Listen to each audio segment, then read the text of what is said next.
Tip ಏನು ಅಂತ ಹೇಳಿದ್ರೆ ಅದು ನಿಮ್ಮ ಮನೇಲಿರುವಂಥ ಉಪ್ಪು. ಹೌದು, ಈ ಉಪ್ಪು ಕೇವಲ ರುಚಿ ಕೊಡುವಂಥ ವಸ್ತು ಮಾತ್ರ ಅಲ್ಲ, ಅದು ಅದ್ಭುತವಾಗಿ ಕೆಲಸ ಮಾಡುತ್ತೆ ಈ ನೆಗೆಟಿವ್ ಎನರ್ಜಿನ ಹೊರಗಾಕೋದ್ರಲ್ಲಿ. ನೀವು ಮನೆ ಒರೆಸ್ತೀರಲ್ಲ, ಆಗ ಸ್ವಲ್ಪ ಉಪ್ಪನ್ನ ಬೆರೆಸಿ ನೋಡಿ, ನೆಗೆಟಿವ್ ಎನರ್ಜಿ ಹೋಗುತ್ತೆ. ಹೌದು, ನೆಗೆಟಿವ್ ಎನರ್ಜಿ ಹೋಗಿ ಪಾಸಿಟಿವ್ ಎನರ್ಜಿನ ಅದು ಇನ್ಕ್ರೀಸ್ ಮಾಡುತ್ತೆ. ಮತ್ತು ನೀವೆಲ್ಲರೂ ಬಟ್ಟೆ ಒಗಿತೀರಾ, ಆ ಬಟ್ಟೆಲಿ ನಿಮ್ಮದೊಂದು ಕೆಲವು ನೆಗೆಟಿವ್ ಇರುತ್ತೆ, ಅದಕ್ಕೆ ಸ್ವಲ್ಪ ನೀವು ಉಪ್ಪಿರುತ್ತಲ್ಲ, ಉಪ್ಪನ್ನ ಸ್ವಲ್ಪ ಬಟ್ಟೆ ಒಗಿಬೇಕಾದ್ರೆ ನೀರು ಹಾಕ್ತಿರಲ್ಲ, ಅದಕ್ಕೆ ಹಾಕಿ ಸ್ವಲ್ಪ ಹುನಿ ಹಾಕಿ ನೀವು ಒಗಿದ್ರೆ, ಅಥವಾ ವಾಷಿಂಗ್ ಮಿಷಿನ್ಗೆ ಹಾಕೋದಾದರೆ ವಾಷಿಂಗ್ ಮಿಷಿನ್ಗೆ ಸ್ವಲ್ಪ ಕಲ್ಲುಪ್ಪನ್ನ ಹಾಕೋದ್ರಿಂದ ಅದರಲ್ಲಿರೋ ನೆಗೆಟಿವಿಟಿನ ಹೋಗಿ ನಿಮಗೆ ಮತ್ತೆ ಫ್ರೆಶ್ ಉಡುಪನ್ನ ನಿಮಗೆ ಕೊಡುತ್ತೆ. ಅದರಲ್ಲಿ ಯಾವುದೇ ರೀತಿಯ ಯಾರೋ ಮುಟ್ಟಿಸ್ಕೊಂಡಿರ್ತಾರೆ, ಯಾರ್ದು ನೆಗೆಟಿವ್ ಎನರ್ಜಿ ಬಟ್ಟೆಗೂ ಕೂಡ ತಾಗಿರುತ್ತೆ. ಸೊ ಅದೆಲ್ಲ ಕ್ಲಿಯರ್ ಆಗುತ್ತೆ. ನೆಕ್ಸ್ಟ್ ಬಂದು ಬಾತ್ರೂಮ್. ಎಲ್ಲರ ಮನೆಯಲ್ಲೂ ಕೂಡ ಬಾತ್ರೂಮ್ ಯೂಸ್ ಮಾಡ್ತಾರೆ. ಆದರೆ ಅಲ್ಲಿ ನೀವು ಏನಾದರೂ ಕೊಳಕಾಗಿ ಗಲೀಜಾಗಿ ಇಟ್ಕೊಂಡಿದ್ರೆ ತುಂಬ ಅದು ಕೆಟ್ಟದಾಗಿ ಪರಿಣಾಮ ಬೀರುತ್ತೆ. ಮನೆಯಲ್ಲಿ ನೆಮ್ಮದಿ ಹಾಳಾಗುತ್ತೆ, ಯಾವಾಗಲೂ ಸೋಂಬೇರಿಯಾಗಿರೋ ಹಾಗೆ, ಕೋಪ ರುಚಿಸೋ ಹಾಗೆ ಮಾಡುತ್ತೆ. ಸೊ ನೀವು ದಯವಿಟ್ಟು ನಿಮ್ಮ ಬಚ್ಚಲ್ ಮನೆ ಏನಂತೀರ, ಟಾಯ್ಲೆಟ್ ರೂಮ್, ಬಚ್ಚಲ್ ಮನೆ ಏನೇ ಅಂದ್ಕೊಳ್ಳಿ, ಸೊ ಅದನ್ನು ಕ್ಲೀನಾಗಿಡೋಕ್ಕೆ ಟ್ರೈ ಮಾಡಿ. ಅಲ್ಲಿ ಅಷ್ಟು ಸ್ಮೆಲ್ಸ್ ಬರದೇ ಇರೋ ಹಾಗೆ, ಕೆಟ್ಟದ್ದು ವೈಬ್ಸ್ ಇಲ್ಲದೇ ಇರೋ ಹಾಗೆ ಯಾವಾಗಲೂ ಕ್ಲೀನಾಗಿದ್ದರೆ ನೀವು ಯಾವಾಗ ಸ್ನಾನಕ್ಕೆ ಹೋಗ್ತಿರೋ ಅಲ್ಲಿಂದ ನೀವು ವಾಪಸ್ ಬರ್ತೀರಾ ಅಲ್ವಾ, ಆಗ ನೀವು ಕೂಡ ಕ್ಲೀನ್ ಫ್ರೆಶ್ನ ಫೀಲ್ ಮಾಡ್ತೀರಾ. ಬಾತ್ರೂಮ್ ಕೂಡ ಅಷ್ಟೇ ಕ್ಲೀನಾಗಿರೋದ್ರಿಂದ ನಿಮ್ಮ ಮನಸ್ಸಿಗೆ ಶಾಂತಿ ಆಗುತ್ತೆ. ಇದರಿಂದ ಪಾಸಿಟಿವ್ ಎನರ್ಜಿ ಇನ್ಕ್ರೀಸ್ ಆಗುತ್ತೆ ನಿಮ್ಮ ಬಾತ್ರೂಮಲ್ಲಿ.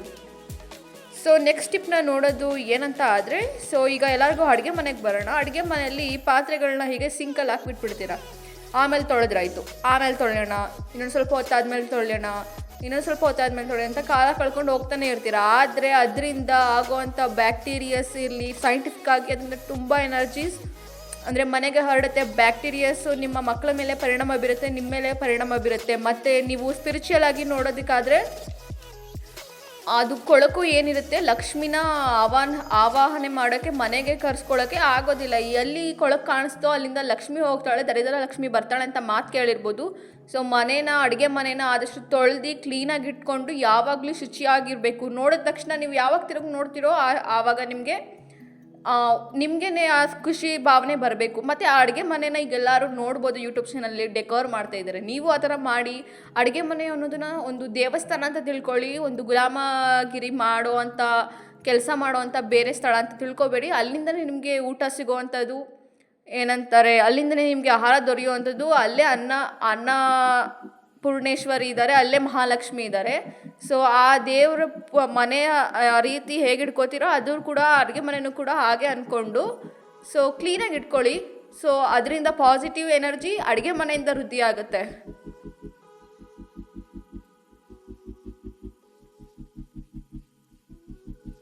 ಈಗ ನೆಕ್ಸ್ಟ್ ಟಿಪ್ನ ನೋಡೋದಾದರೆ, ಬಟ್ಟೆಗಳು, ಒಗ್ದಿದ್ದ ಬಟ್ಟೆ ಮತ್ತು ಬೀರುಲಿರೋ ಬಟ್ಟೆಗಳು ಹೆಂಗೆ ಬೇಕಂಗೆ ಬಿಸಾಕಿರ್ತೀರ.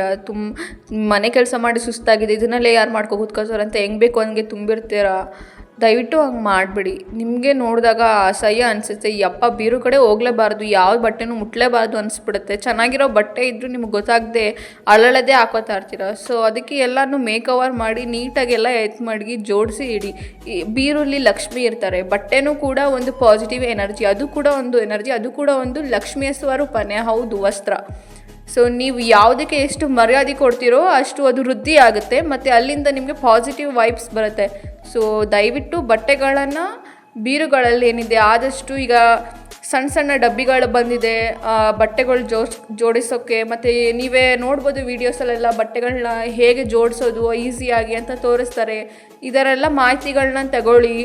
ಸೊ ಚೆನ್ನಾಗಿ ಬೀರನ್ನ ಡೆಕೋರ್ ಮಾಡಿ, ಬಟ್ಟೆಗಳನ್ನ ಚೆನ್ನಾಗಿ ಮಡಿಕೊಳ್ಳಿ. ಅಟ್ಲೀಸ್ಟ್ ನಿಮ್ಮ ಹತ್ರ ಬೀರುನೂ ಇಲ್ವಾ, ಕ್ರೇಟ್ಗಳಲ್ಲಿ ತುಂಬಿ ಮಡಚಿ ಚೆನ್ನಾಗಿ ಕಾಣೋ ಹಾಗೆ. ನೆಕ್ಸ್ಟ್ ಟಿಪ್ ಏನು ಅಂತ ಆದರೆ, ಎಲ್ಲರ ಮನೇಲೂ ಕೂಡ ಒಂದು ಬಾಗ್ಲಂತ ಇರುತ್ತೆ. ದಯವಿಟ್ಟು ಬಾಗ್ಲು ಮುಂದೆ ರಂಗೋಲಿ ಬಿಡಿ, ಡೈಲಿ ಬಿಡಿ. ಅದೇನು ಕಷ್ಟ ಅಲ್ಲ. ನಿಮಗೆ ಹೋಗ್ತಾ ಹೋಗ್ತಾ ರಂಗೋಲಿ ಅನ್ನೋದು ತುಂಬ ಇಷ್ಟ ಆಗುತ್ತೆ. ಅವರು ಹಂಗೆ ಬಿಡ್ತಾರೆ, ಇವ್ರಿಗೆ ಬಿಡ್ತಾರೆ, ನನಗೆ ಬರಲ್ಲ ಅನ್ಬೇಡಿ. ನಿಮ್ಗೆ ಏನು ಬರುತ್ತೋ ಮಕ್ಕಳ ಚಿತ್ರ ಬಿಟ್ಟಾಗೆ ಬಿಡಿ, ಇಟ್ಸ್ ಓಕೆ, ಪರವಾಗಿಲ್ಲ. ರಂಗೋಲಿ ಬಿಟ್ಟು ನೋಡಿ, ಮಹಾಲಕ್ಷ್ಮಿ ಅಂತಾರೆ. ಮಹಾಲಕ್ಷ್ಮಿ ಒಳಗೆ ಬರೋಕ್ಕೆ ಅವಳಿಗೆ ಆಕರ್ಷಣೆ ಆಗಬೇಕು, ರಂಗೋಲಿ ನೋಡಿ ಅವಳು ಇಂಪ್ರೆಸ್ ಆಗಿ ಒಳಗೆ ಬರ್ತಾಳೆ ಅಂತ ಅಂತಾರೆ. ಬಟ್ ನೀವು ರಂಗೋಲಿ ಬಿಡೋದ್ರಿಂದ ತುಂಬಾ ಯೂಸಸ್ ಇದೆ. ಅದು ಕೂಡ ಒಂದು ಪಾಸಿಟಿವ್ ವೈಬ್ನ, ಒಂದು ಪಾಸಿಟಿವ್ ಎನರ್ಜಿನ ಕ್ರಿಯೇಟ್ ಮಾಡುತ್ತೆ. ಅದು ಕೂಡ ಒಂದು ಶಕ್ತಿನೇ ಆಗಿದೆ ರಂಗೋಲೆ. ಸೊ ದಯವಿಟ್ಟು ಡೈಲಿ ರಂಗೋಲೆ ಬಿಟ್ಟು ನೋಡಿ, ನಂತರ ಅದರ ಆಗುವಂತಹ ನೀವು ಚೇಂಜಸ್ನ ನೀವೇ ಗಮನಿಸ್ತೀರಾ.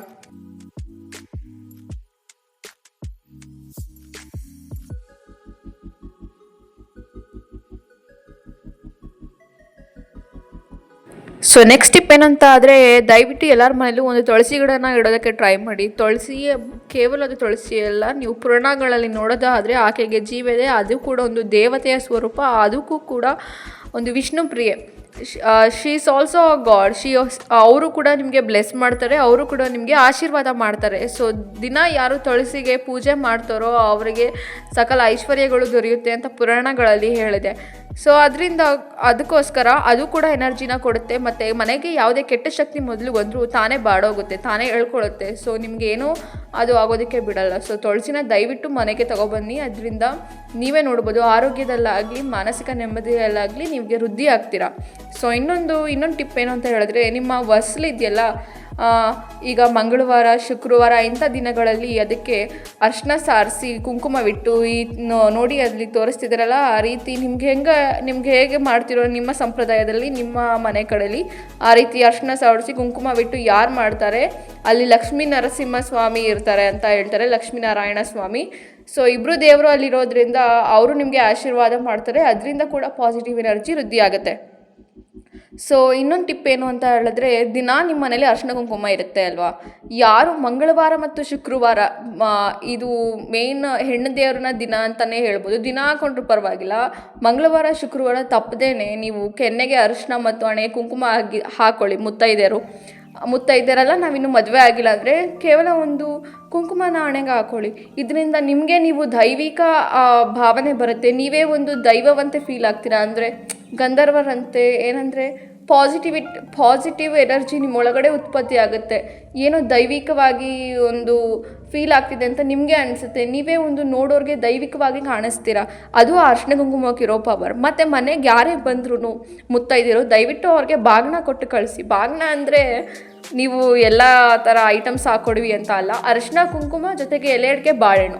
ಎಲೆ ಅಡಿಕೆ ಮನೇಲಿ ಸಿಗಲಿಲ್ವಾ, ಹಣ್ಣಿರುತ್ತೆ ಅಲ್ವಾ, ಒಂದು ಹಣ್ಣನಾರ ಅವ್ರಿಗೆ ಕೊಡಿ. ಅದು ಮಹಾಲಕ್ಷ್ಮಿಯ ಸ್ವರೂಪವನ್ನು ನೀವು ನೋಡ್ತೀರಾ. ಯಾವುದೇ ಮುತ್ತೈದೆ ಆದರೂ ಅವರು ದೇವರಿಗೆ ಸಮಾನ ಅಂತ ಹೇಳ್ತಾರೆ. ಸೊ ಅಂಥವ್ರಿಗೆ ಕೊಡೋದ್ರಿಂದ ಅವ್ರು ಅನಿಸ್ತಿದ್ರು ಅವರಲ್ಲಿರುವಂಥ ದೇವಿ ಮಹಾಲಕ್ಷ್ಮಿ ನಿಮಗೆ ಅಸ್ತು ಅಂತ ಇರ್ತಾರೆ. ಸೊ ನೀವು ಅದರಿಂದ ಕೂಡ ಪಾಸಿಟಿವ್ ಆಗಿ ಬ್ಲೆಸ್ಸಿಂಗ್ಸ್ ತೊಗೋತೀರಾ ಮತ್ತು ಇಂಪ್ರೂವ್ ಆಗ್ತೀರಾ. ಸೊ ಇನ್ನೊಂದು ಟಿಪ್ ಏನು ಅಂದರೆ, ಡೈಲಿ ಮನೇಲಿ ಆದರೆ ಪೂಜೆ ಮಾಡೋಕ್ಕೆ ಟ್ರೈ ಮಾಡಿ. ಪೂಜೆ ಯಾಕೆ ಮಾಡಬೇಕು ಅಂತ ಅಂದರೆ, ನಿಮಗೆ ಕಷ್ಟ ಸಡನ್ನಾಗಿ ಪರಿಹಾರ ಆಗೋಗುತ್ತೆ. ನಾನು ಪೂಜೆ ಮಾಡಿ ನನ್ನ ಕಷ್ಟ ಪರಿಹಾರ ಆಗೋಗಬೇಕು ಆ ಥರ ಭಾವನೆ ಮಾಡಿಬಿಡಿ. ಪೂಜೆ ಮಾಡಿ ನೋಡಿ, ನಂತರ ಅದರ ಒಂದು ಚೇಂಜಸ್ನ ನೀವು ಗಮನಿಸಿ.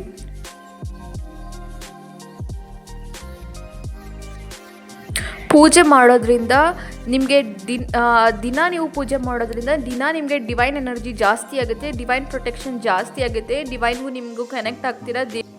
ಮತ್ತು ದೇವರ ಆಶೀರ್ವಾದ ಯಾವ ರೀತಿ ನಿಮ್ಮ ಮನಸ್ಸಿನ ಮೇಲೆ ಪರಿಣಾಮ ಬೀರುತ್ತೆ ಅಂತ ಇದ್ದಕ್ಕಿದ್ದಾಗೆ ನೀವು ಕೆಟ್ಟ ಆಲೋಚನೆ ಮಾಡ್ತಿರೋದನ್ನೆಲ್ಲ ಕಮ್ಮಿ ಮಾಡ್ತೀರಾ. ಮನಸ್ಸು ಶಾಂತವಾಗಿರೋಕ್ಕೆ ಟ್ರೈ ಮಾಡುತ್ತೆ. ಯಾವಾಗ್ಲೂ ಶಾಂತತೆ ಹುಡುಕ್ತಾ ಇರ್ತೀರ ಮತ್ತು ಶಾಂತಿಯಾಗಿ ಇರ್ತೀರ. ಯಾವಾಗ್ಲೂ ಒಳ್ಳೊಳ್ಳೆ ಆಲೋಚನೆಗಳು ಬರುತ್ತೆ, ಒಳ್ಳೊಳ್ಳೆ ದಾರಿಗಳು ಸಿಗುತ್ತೆ. ನೀವೇ ಯೋಚನೆ ಮಾಡ್ತೀರಾ, ಹಾಗೆ ಮಾಡಿದ್ರೆ ಹೀಗಾಗುತ್ತೆ, ಹೀಗೆ ಮಾಡಿದ್ರೆ ಹಾಗಾಗುತ್ತೆ ಅಂತ.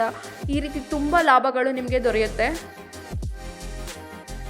ಅದನ್ನು ಎಕ್ಸ್ಪ್ಲೇನ್ ಮಾಡೋಕ್ಕಾಗಲ್ಲ, ಅದನ್ನು ಅನುಭವ ಮಾಡಿದವ್ರೆ ಜನ್ಮನೇ ಪುಣ್ಯ. ಸೊ ನೀವು ಆ ಅನುಭವನ ಪಡ್ಕೊಳ್ಳಿ. ದಿನ ಪೂಜೆ ಮಾಡೋಕ್ಕೆ ಆದರೆ ಟ್ರೈ ಮಾಡಿ. ಕೆಲವು ಇಂಪಾರ್ಟೆಂಟ್ ವಾರಗಳಿರುತ್ತೆ, ಸೋಮವಾರ, ಶುಕ್ರವಾರ, ಮಂಗಳವಾರ, ಶನಿವಾರ, ಇಂಥ ದಿನಗಳಲ್ಲಿ ದಯವಿಟ್ಟು ಪೂಜೆನ ಮಿಸ್ ಮಾಡಬೇಡಿ. ಆದರೆ ದಯವಿಟ್ಟು ಪೂಜೆ ಮಾಡಿ ದೇವರ ಆಶೀರ್ವಾದನ ಪಡ್ಕೊಳ್ಳಿ, ದೇವರ ಡಿವೈನ್ ಪವರ್ನ ಪಡ್ಕೊಳ್ಳಿ. ಇದರಿಂದ ನಿಮಗೆ ಡಬಲ್ ಆದಷ್ಟು ಹೆಚ್ಚಿನ ಸಂಖ್ಯೆಯಲ್ಲಿ ಪಾಸಿಟಿವ್ ಎನರ್ಜಿ ಮನೆಗೆ ಬರುತ್ತೆ. ಈ ಪಾಸಿಟಿವ್ ಎನರ್ಜಿನ ವೃದ್ಧಿಸಿ ಮತ್ತು ಅಟ್ರ್ಯಾಕ್ಟ್ ಮಾಡ್ಕೊಳ್ಳಿ. ಸೊ ನಿಮಗೆ ಈ ವಿಡಿಯೋ ಇಷ್ಟ ಆಗಿದ್ದರೆ ದಯವಿಟ್ಟು ಲೈಕ್, ಶೇರ್ ಆ್ಯಂಡ್ ಸಬ್ಸ್ಕ್ರೈಬ್ ಮಾಡಿ. ಸೊ ಹೆಚ್ಚಿನ ವಿಡಿಯೋಗಾಗಿ ನೀವು ನನ್ನ ಚಾನಲ್ನ ಸಬ್ಸ್ಕ್ರೈಬ್ ಮಾಡ್ಕೋಬೇಕು. And thank you so much.